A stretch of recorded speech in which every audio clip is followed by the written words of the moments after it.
Knowledge is power, and this is powerful stuff. Wellness Education Cannabis Advocates of Nevada present the We Can 702 Nevada Cannabis News Hour with the We Can radio team. For the next 60 minutes, we'll take an in-depth look at the cannabis reform revolution sweeping the nation. Now, let's fire up the news hour. Here is the We Can radio team. Welcome to the Nevada Cannabis News Hour. I'm your host, Kurt Dukach.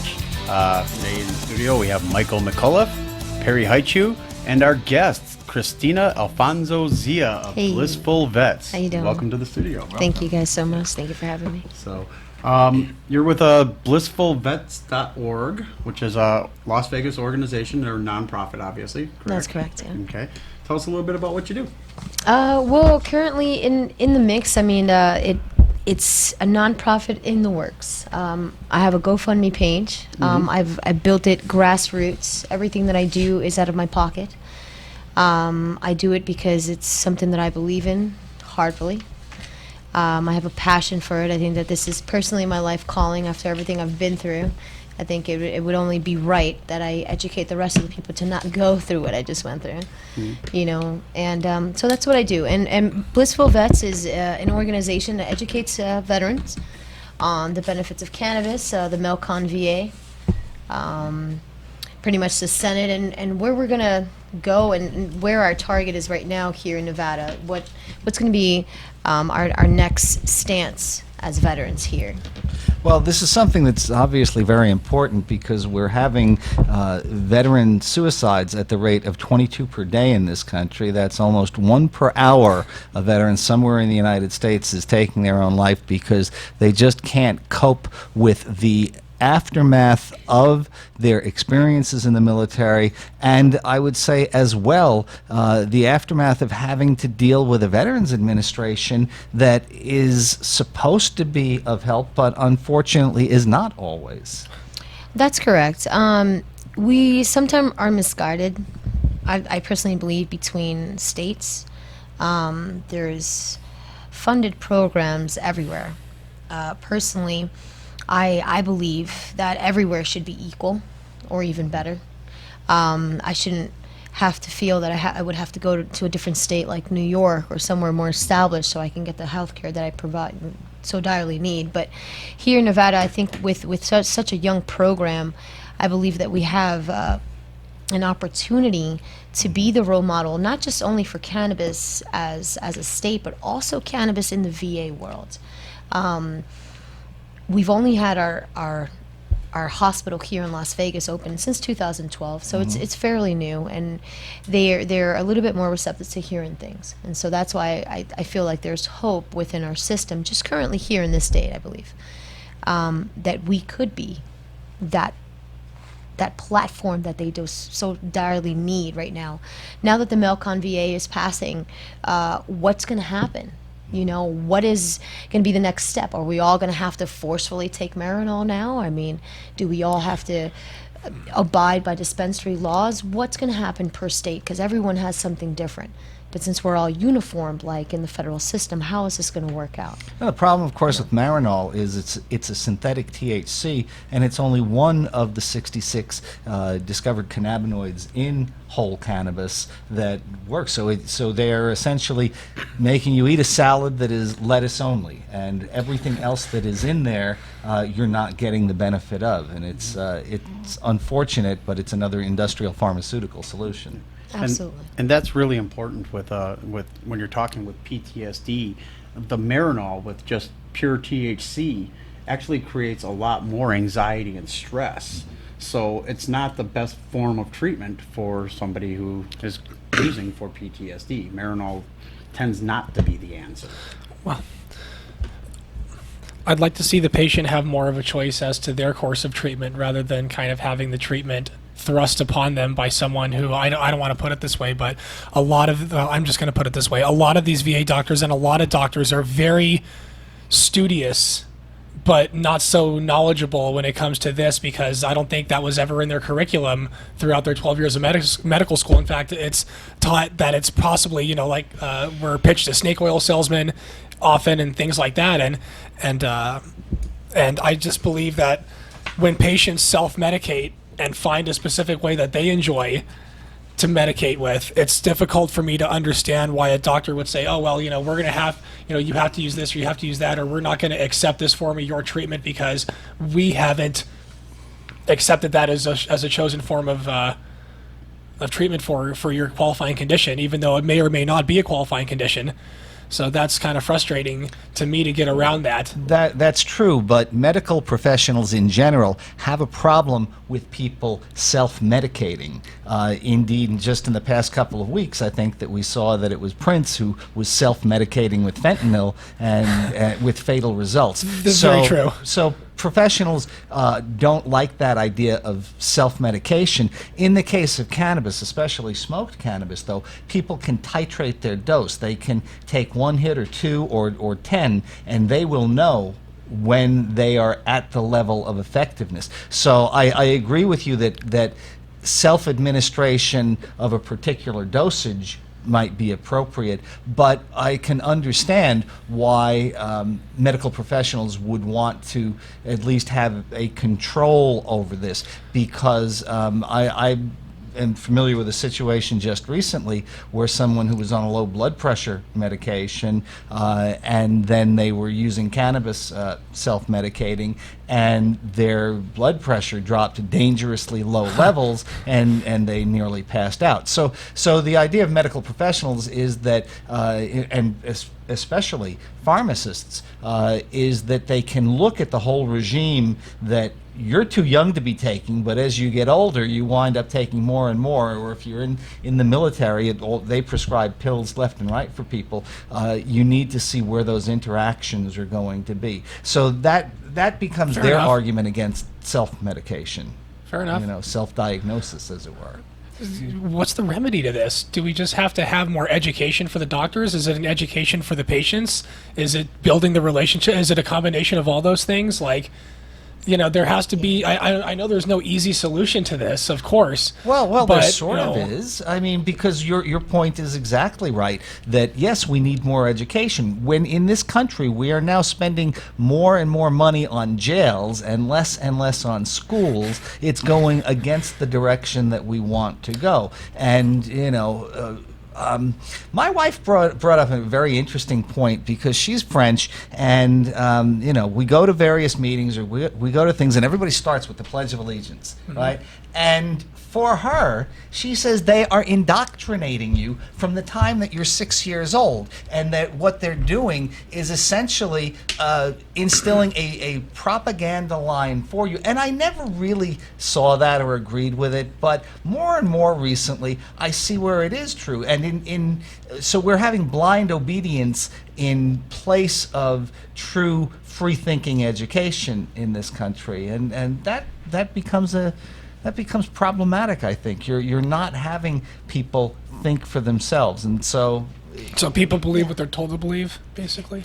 Well, that's one of the Pretty reasons much. why I decided to make Blissful Vets, and just found it because as being a veteran, we're so educated within the military. They give us these new things, especially with new equipment. And in my field, what I used to do for the military was I was signal intelligence, and so with every type of new equipment, they would have a little manual and stuff, which had to have to figure it out. But they would never really give us that for life. They don't really give us a little manual or something to how to do things. Yes, they do, but it's so jargon-like, even to make your federal claims or even how to do something. So with miseducation, I think that's where we all are. So with being, with having Blissful Vets and having veterans come to me and ask me, okay, well, how should I do this? Or what is your opinion about this? And should I even take the risk of jeopardizing my whole family for this? Right. And so there's so many different obstacles, so many different things that I'm seeing. And even as a woman myself, I'm seeing till this day, there's not that many resources for women. Cannabis are not related. Even in the military, there's not. And so with having so much passion and so much drive, I think cannabis is going to allow us to see a better light, to actually understand what we're going through little by little. Yes, we understand that we're not the same. We might have some mental issues. We might have some physical limitations. But if we understand them properly, then we're able to cope with them. And I remember reading back in the 1980s where the big difference between the American and NATO-led forces versus the forces of the Soviet Union and other Iron Curtain countries was that they had a centralized command, and they told everybody what to think, how to think, and no initiative. Whereas American strategy and policy was to train their soldiers, sailors, airmen, Marines to have a component of critical, independent thinking, to be able to seize the initiative in a situation. But what I'm hearing is that today's modern military is more about having people toe the line, and you're saying that they don't tell you what to do, how to react to these situations. So they're telling you what to think, how to behave, and not giving you these options. And that seems to be a fundamental change over the last 30 years. Well, it has, and not only that, but if we look at the same structure that we would have inside the military, we have it in the VA. So everybody gets off at a certain time when they want to go to lunch, or everybody has this government type of job. But the thing is that the lifestyle that some veterans live is not the 9 to 5. Oh, without a doubt. So there needs to be more done. With having such a structuredized government, it's great, but we're lacking in that. Why? Because so many people are falling within the cracks. And it all starts in the hospital, because we're getting these veterans with needs inside of the hospital, and then if we don't fulfill their needs inside the hospital, they would have to be outsourced somewhere else. And those somewhere else are, luckily, thank God, we have phenomenal 501(c)(3)s here in Las Vegas that are helping these beautiful foundations from all sorts of different states. But can you imagine that it's still not enough here in Las Vegas, because we have one of the highest counts in just a tiny 33-mile radius of veterans, homeless veterans at that, women, men, children, all sorts. And so I believe that with education and a good budget that could allow the veterans, the VA, to look at nonprofits that are already established maybe for cannabis, maybe they can make a connection between these two. I think, though, that you're talking about an institutional change that is ahistorical in this country. You can look back to the Continental Army and the Continental Navy when we were fighting for independence against Great Britain, and there are times when the government, when the people, when the nation needs their military, needs people to put their lives on the line and sacrifice their lives, and yet 15, 20 years later, when that conflict is over and when those military vets are discharged, the government does not want to honor its obligation to take care of those people. And as far back as George Washington's administration, up through the post-Civil War, post-World War, after every major conflict, you have this issue of broken people who are saying, look, I took an oath to support and defend the Constitution. You took on the burden of taking care of me after doing so. It never gets fixed, though. It's been war after. I mean, how many movies about Vietnam were made in reference just to that exact issue? There's all this hype about it, and still, the public perception, I guess, is that the elected officials that are responsible for that on these various councils of the Senate and the congressional committees don't feel it necessary to honor that to their constituents, because it's not a constituency that they feel the need to go after for some reason. Or maybe it's the money issue, or maybe it's a combination of those things. Sure, but if you look at when Mitt Romney ran in 2012, he made a speech that was recorded and then televised, where he was discounting the 47% who he thinks are takers, and that those people essentially in his mind don't count. And while we need them, our military personnel get the best equipment, get the best training, arguably the best and certainly the largest military in the world. But once we don't need them anymore, we cast them aside. Once they have gone from defenders of the realm to veterans, now they become takers. There's a lot of people who believe that the entire VA should be privatized, that military personnel should be given private insurance, and they should just be able to go to their doctors, and all the VAs should be privatized, and they should just do to hell with the whole thing. Because corporate America works so much better than government. Well, it's just something even within our own state. Let's, one thing is just seeing veterans as a whole, but even let's just look at our own state for once and just see, even within the clinics that are still here in Las Vegas, there's still a difference.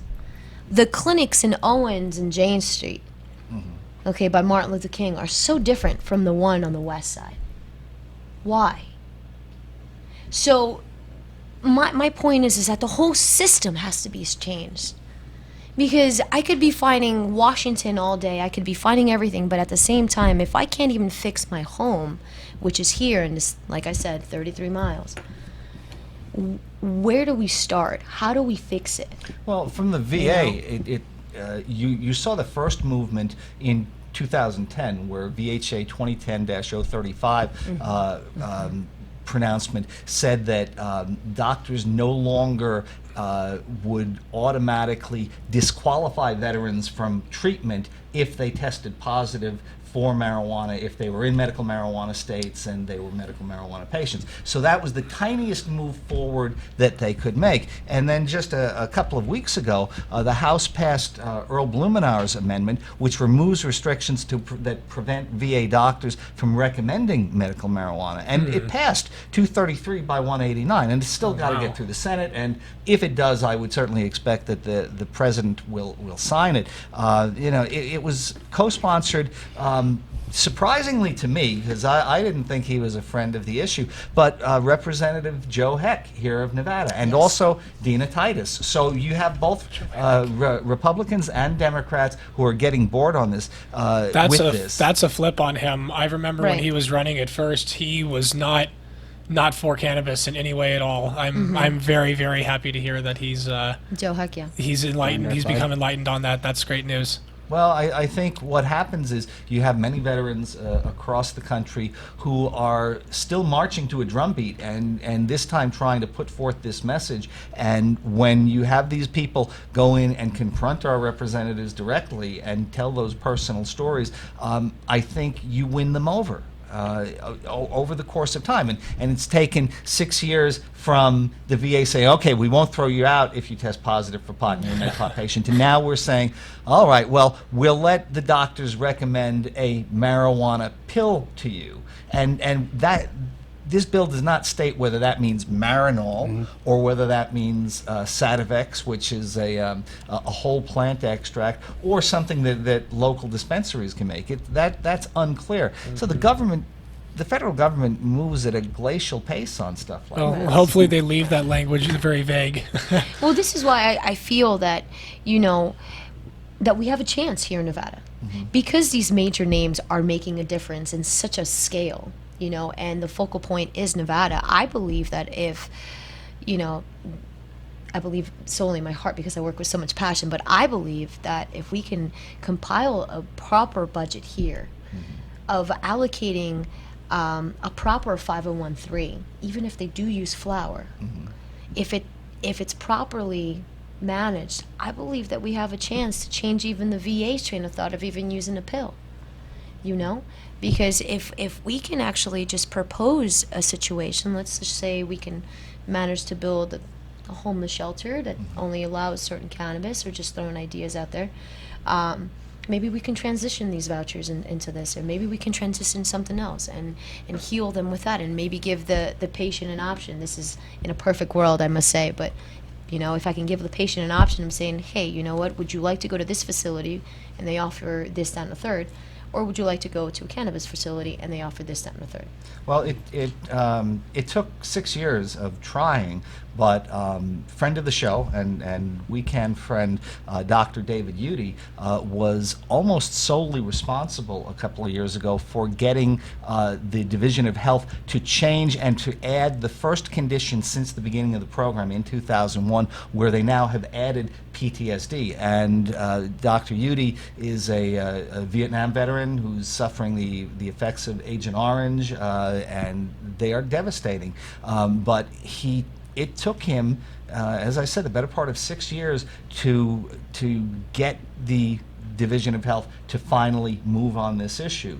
And I think that they only listened to him because he was not only a man of letters, but a veteran, and how directly this issue affected veterans. Oh, absolutely. It affects us in so many ways. And so I am a firm believer that what I'm doing for the city will impact the city. I have budget plans proposed. I have a movement going on for the vote for yes in question 2, because I believe that I might not be able to fight the federal government, but if I can get it legalized here within my state, maybe I have a chance to save some of the veterans here. Absolutely. So, I believe that I have a chance. And I'm going to keep fighting for what I believe in, whether it's coming out of my pocket or not, but something has to be done. And if I'm the one that's going to be leading that way with the rest of the troops that I have going on me, I mean, I can name them, forgotten, not gone, we can. So many of the industries have supported me in such a way that it's inevitable that I know that we can change something. And with that, we're about ready to take our first break. So take a listen to some words from our sponsors here, and we'll be right back with some more cannabis news. Weekend 702 Nevada Cannabis News Hour. Now, here again, the Weekend Radio Team. Welcome back to the Nevada Cannabis News Hour. So we're talking about medical marijuana and veterans, and there's a story that came out this week about huge support for allowing doctors to prescribe medical marijuana in pill form to veterans suffering from PTSD. Yes, indeed. It's a Quinnipiac University national poll showing 87% of registered American voters believe that the VA should be able to prescribe these cannabis pills, as you're saying. It was a poll of 1,561 registered voters nationwide, and the results came from all demographics, including party affiliation, gender, age, ethnicity, whether voters had a college degree. The results revealed vast support in favor of cannabis for use for medical purposes. Overwhelmingly when it comes to veterans. 87% of the people. Okay, let's flip that number. 13% of the people. Well, Congress has a 13% approval rating right now, right? So there are as many people for this as there are against the Congress, which has been slowing it down. So, the Tim Malloy, who is the assistant director at Quinnipiac University poll, said if you serve your country and suffer for it, you deserve every health remedy available, including medical marijuana in pill form. And of course, we would say, well, not just in pill form. But, baby steps. It is. But this is an overwhelming number of American people, and I understand the same thing is happening on a legalization level as well. Absolutely, certainly is. Let's see. According to Hemp News, a majority of American registered voters nationwide by the same Quinnipiac poll released on Monday says that just over 50%, 54% of Americans say that cannabis use should be made legal across the United States, while 41% say it should not. The results showed partisan polarization, predictably, with Democrats favoring legalizing 65% to 30% and Republicans opposing 62% to 36%. Independent voters backed legalization 61% to 36%, as did men with a 60% to 37% margin, but women just by 48% approval to 46, much more evenly matched among women voters. But that's basically within the margin of error, so that's dead even. Possession of cannabis is already legal in a handful of states, and a couple of other dozen, according to the poll, have decriminalized it. And with that, you can see that the one social group that is still in opposition are socially conservative Republicans who are tending to be older and are dying off. And so the younger voters are saying, enough of this ridiculous drug war. That's actually the last part of this right here. It said the majority of voters younger than 65 say they would support legalization, while 57% of those 65 years and older said they would oppose it. Mm-hmm. So like you were just referencing, as the demographics inevitably change. Yeah, as the people that grew up with the reefer madness fall off. Mm-hmm. There's no doubt about it, and It's a shame that I that's do what think it's that this is taking. going to be a watershed year in this area as we look at legalization initiatives and more medical marijuana initiatives around the country. It seems very much like this will be an important time for the movement, and This we'll is see what very happens in important, and November. I'm nervous. I definitely believe so. You know, lately I've had this little habit of trying to go out, you know, at night. I have a buddy of mine who, you know, he has a camera and stuff, and so we like to talk to people. Obviously, we grab their consent before we, you know, we videotape them and stuff like that. But I like to see where we stand, and it's really interesting to see that, yes, the youth is really coming in. Myself, I'm 30. I'm not as young as I should be, but even within my age group, we believe that now it's the time to stop suffering, because the majority of us that are in this war are between the ages of, you know, 18 to maybe 35. And so we suffer with different symptoms, not just the everyday post-traumatic stress, but we have social lives that we keep up with. There's different things, there's different interactions now that we do.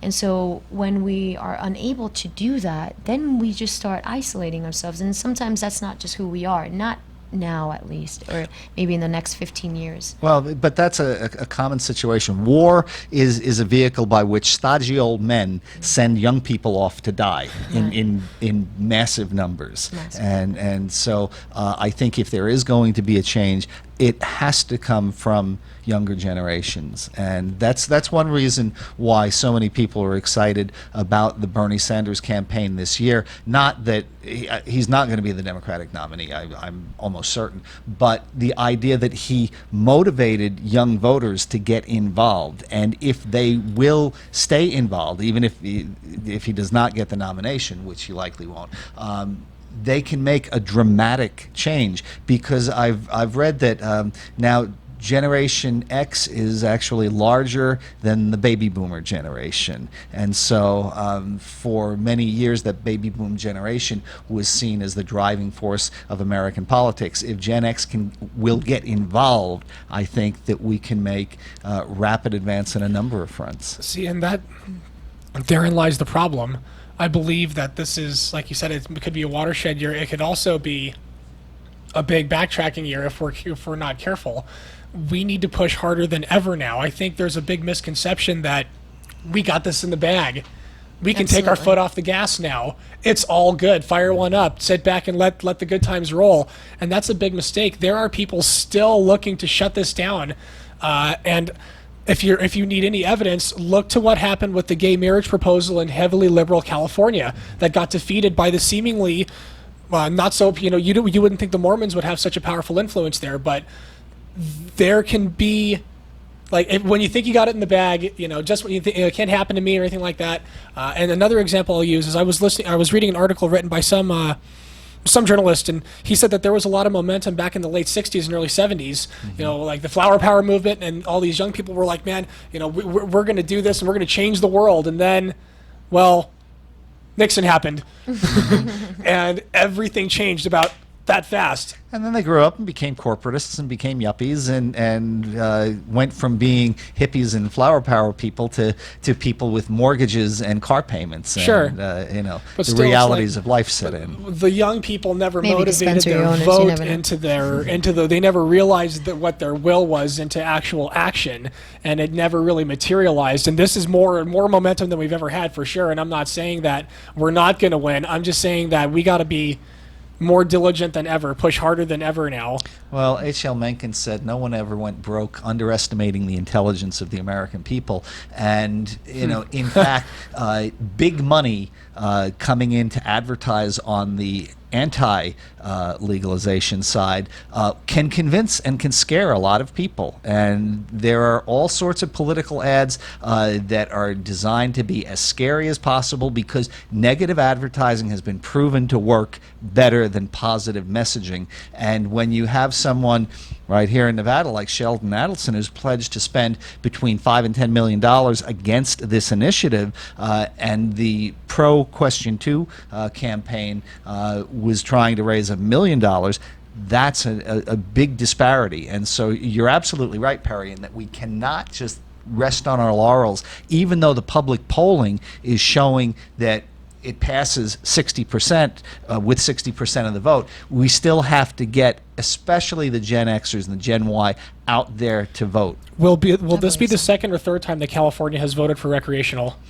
I believe it's the third. It's the believe third. it's the third You see, and it's the what final if? time as well. How many times? If you're looking to raise money for a ballot initiative, how many times can you go back to these same donors and ask for money and promise, oh well, I promise we're going to win this fourth time? You know, it's going to be difficult to get people to donate to this losing cause eventually.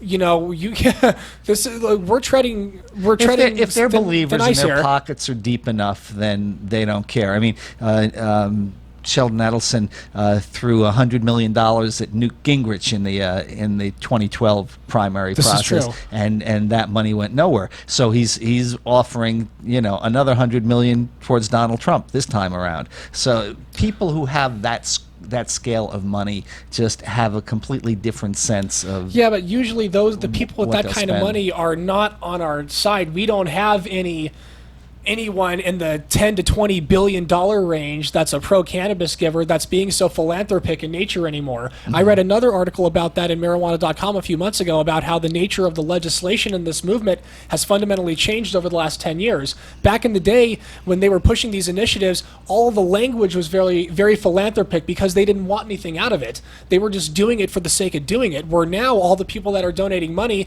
well, I got to insert this and that and the other, and that's where all this legislation gets so screwed up. Even in our legislature, I've been guilty of, and we've all been guilty of having our own agenda. our own Right, our own agendas, agendas. and kind of, these other like patient issues and things. Well, this is just an ancillary issue, but really we got to make money, and we got to do this and we got to do that, and that's the nature of the game. This is why I proposed with my organization and the 5 other organizations that I'm affiliated with on such a movement. I called it the Crusade for Hope Nevada, and it's a solid movement proposed to the dispensaries, to our whole state, and it includes a college movement. It includes a college vote, boots on the floor. Pretty much, I believe that if we don't go out there and try to obtain these votes, there's really nobody else that can.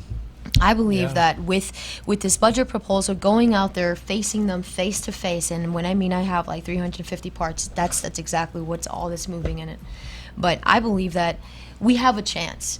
Granted, we shouldn't be so lenient because everybody should put their part in and should, go out there and vote. Because if California goes recreational and Arizona goes recreational, what's going to be us? Right, and if we don't, we will lose that revenue. And we will lose that revenue. So even if we're not trying to fight for a better cause, like let's say all recreational, it would behoove us to do that vote before we even lose our own medical, before we can even start, But it amazes me that one of the purposes of our military is to ensure the continuance of our government and our system of voting and our system of electing people.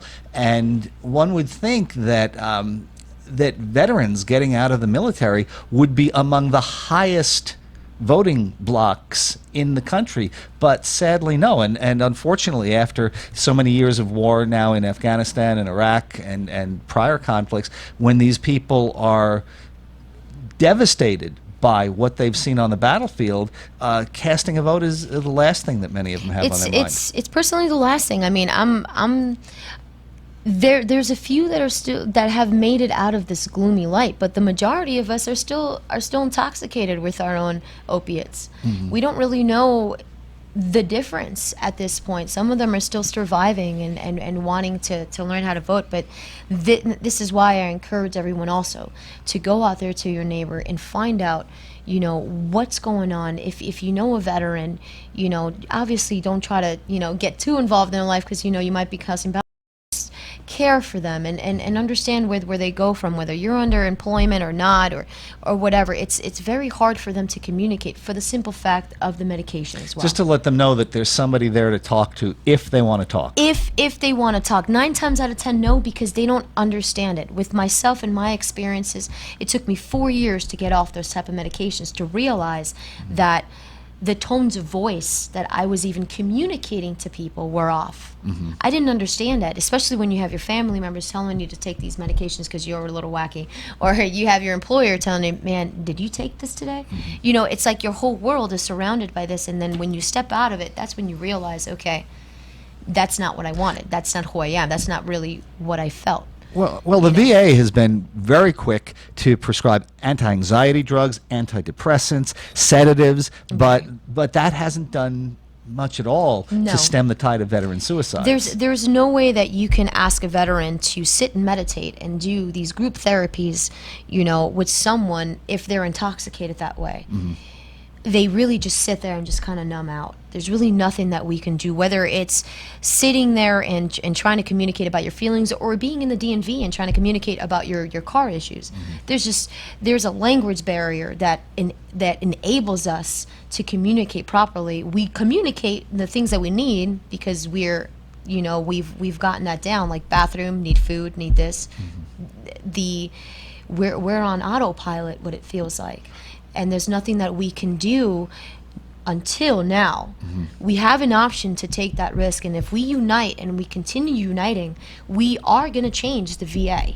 There's not an if, there's not a will. No, we are going to change the VA if we continue to push forward on this positive message, because it's changing our lives into something positive.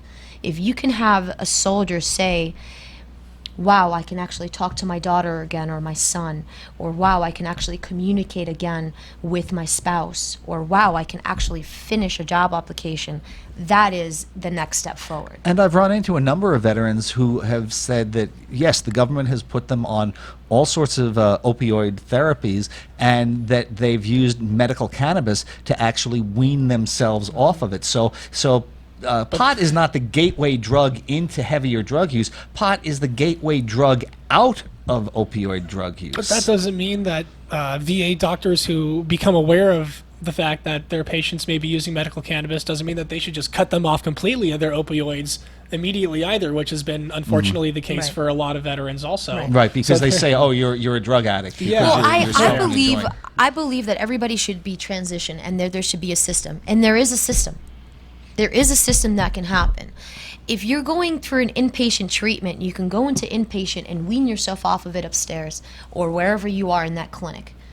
Once you get out of that clinic, then you can start using your cannabis. There's no reason for them to pump you back in after you leave the clinic, because at that point you're fed, you're strong, you've been in the clinic maybe for a couple of days or even months, who knows. But the point is that you're getting out healthier than what you were, because you have that 24-hour monitoring. You won't have that once you leave, and so that's the problem. But there's a lot of reticence to develop those ideas. Back in 2010, I mentioned Dr. Dave Udy. He and I put forth a proposal to form veterans group homes, where you would have a large home with half a dozen bedrooms in it, and you have your vets in there, and you have a caseworker who comes in and visit, and they would tend their own medical marijuana garden, and they would become self-sufficient with that. And we went as far as putting money down on what we thought was going to be the first facility, and then 3 weeks later the federal raids came down, and it just stopped all forward momentum, and we could not get anyone in officialdom to even consider this idea, when veterans should be first among Americans that we're taking care of. Look back on that, how forward-thinking you guys really were. Flash forward to today, with all of the cultivation jobs we have available and things like that. How many of those people that went through there would have been trained and ready to jump into this industry right away? And would have had a Provide good, expertise. productive return to society. Oh, absolutely. Yeah. It would have been a great story to tell, but hey, we don't get to tell that story now. We get to tell the what if. So, here we are, and regardless, we press on. And with that, I think it's time for our next break, isn't it? Time for our next break. Take a listen to our sponsors. They're the ones who make this show possible, and we'll be right back. Welcome back to the Nevada Cannabis News Hour. We just had Christine Alfonso Zia in the studio. In the house. In the studio. and she was with Blissful Vets.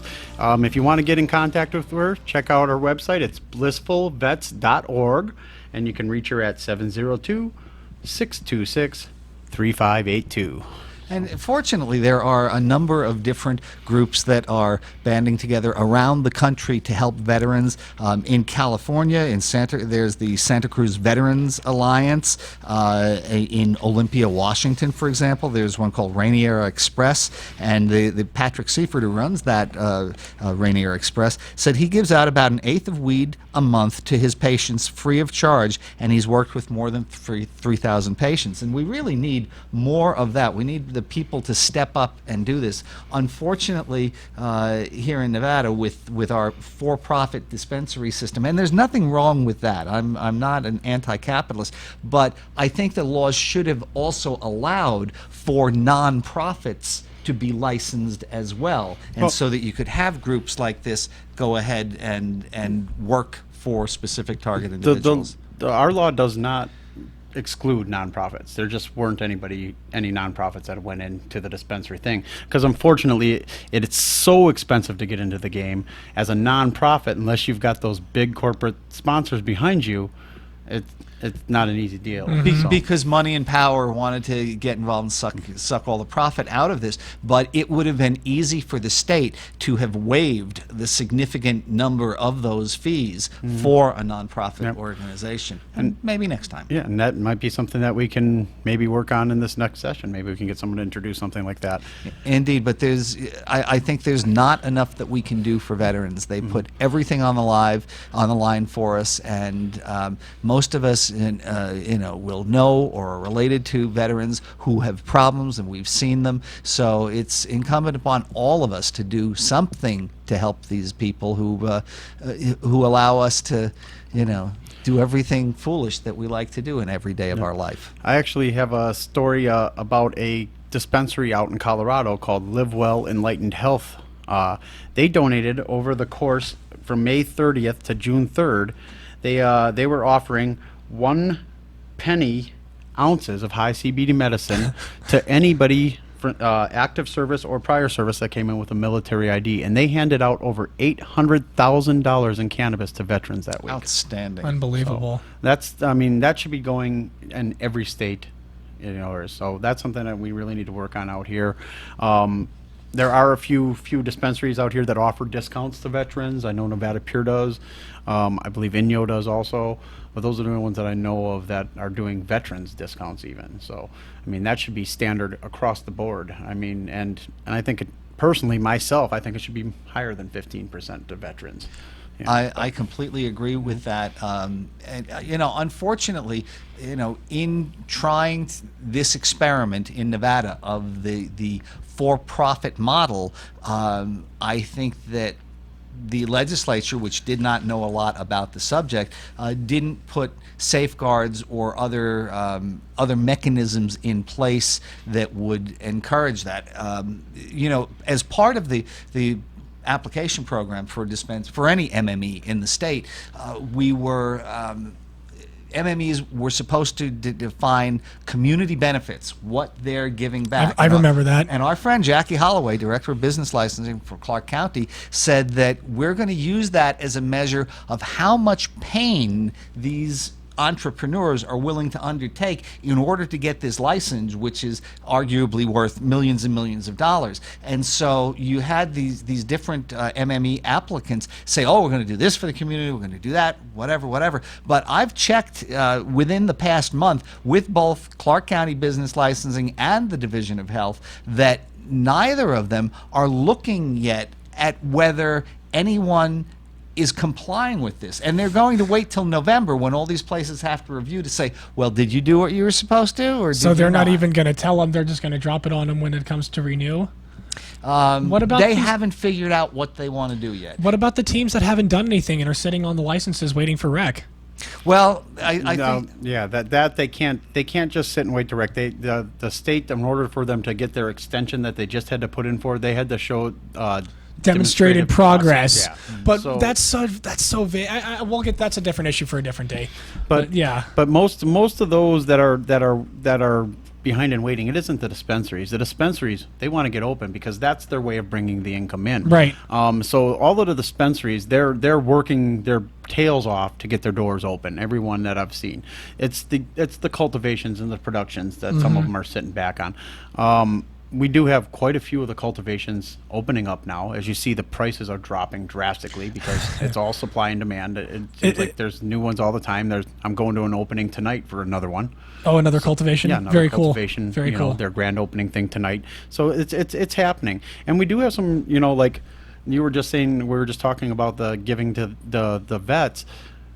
We have Green Life Productions out in Pahrump. They at any of these dispensaries that carry their products, they will provide them with free pre-rolls, which they sell for $5 a piece, and then 100% of the money is going to the Gone But Not Forgotten group out Guy's here. a veteran who's a master grower. One of the growers over there. is a Yeah, veteran, exactly. Right? I So forgot his name, but so if you have a dispensary and you're carrying their product, you can offer that thing where they do the $5 pre-rolls or 4 for $20, and then 100% of the proceeds are going to the veterans out here in Nevada. That's cool. I can get you know, behind that. we do have a way around it, you know, so that way it's not being given away, but the money from it is being given to the veterans. So Well, I mean, and there's nothing wrong with giving it away. And once again, this requires advanced thinking, which our legislature has not yet demonstrated. You could say that, you know, if you're giving X amount of your percentage of product to veterans and are doing it at cost or are doing it for free, then you should be able to write that off on your operating expenses. And of course, you can't do that on a federal level because of IRS code Rule 280E until that changes. But here on a state level, you know, we see that the state has just granted massive economic benefits to Tesla or to Faraday, Or even to bring business in. They could do even the same City thing here. Councilman Ross was talking the other last week about how they had chosen the bar scene for tax credits, and they were giving free liquor licenses away in order to attract the business. So of course, you know, the people are always involved in those kinds of issues. So we really need to see a movement in this state. And the window is probably going to open up this year to license new MMEs in August. But we really need to see a method by which we can encourage people to go in these directions. And veterans are a great demographic. There are other people who need help as well. So this is something that we're going to all have to work on in the next legislative session. Running out of What time. else do we have today? Do we have any announcements of things coming up? Coming up, well, first off, I mean, I want to thank all the people out there at HempFest that provided us with a booth. It was a great event this last weekend. Kind of hot, but you know, they don't have any control over that. As long as it went off without a hitch. And it was a were good happy. event. It was very, very great. Very good for weekend. We did well out there. It's wonderful. Moved through almost all of our dope soap and all of the bombs, bath bombs that we had. So we're running low on stock, but we'll have more by next first Friday. And so. Weekend doing well does not mean the board members or anything of Weekend do well, because it's a completely volunteer-based organization. So all of the money that Weekend raises does go back to helping the patients in the state of Nevada. Yep. It's going to allow us to help a lot of patients, what you guys were able to do. And once again, Kurt, you know, with stepping up and making it happen. Thank you for taking your time. And then the other thing we got is this weekend, this Saturday, we have from 2 to 4, we have our patient support group, which is open to patients and non-patients, anybody in the community who wants to come out, learn a little bit more about cannabis, decide if this is the right medicine for you. Come see us at 2 doors down from the Source Dispensary on the corner of Rainbow and Sahara. Let me make one last minute plea. We are not endorsing anyone. However, there is someone up in this primary season, Judge Conrad Hafen, who just came in the news because he had a defense attorney cuffed in his courtroom. I have seen him treat medical marijuana patients very, very badly. And on a personal level, I would suggest that if you're going to go vote in this primary season and vote for a judge, you make sure that he is not on the one that you mark. Yep. All right, and with that, it's been a great show, and thank Christine for coming on, and we'll see you all next week.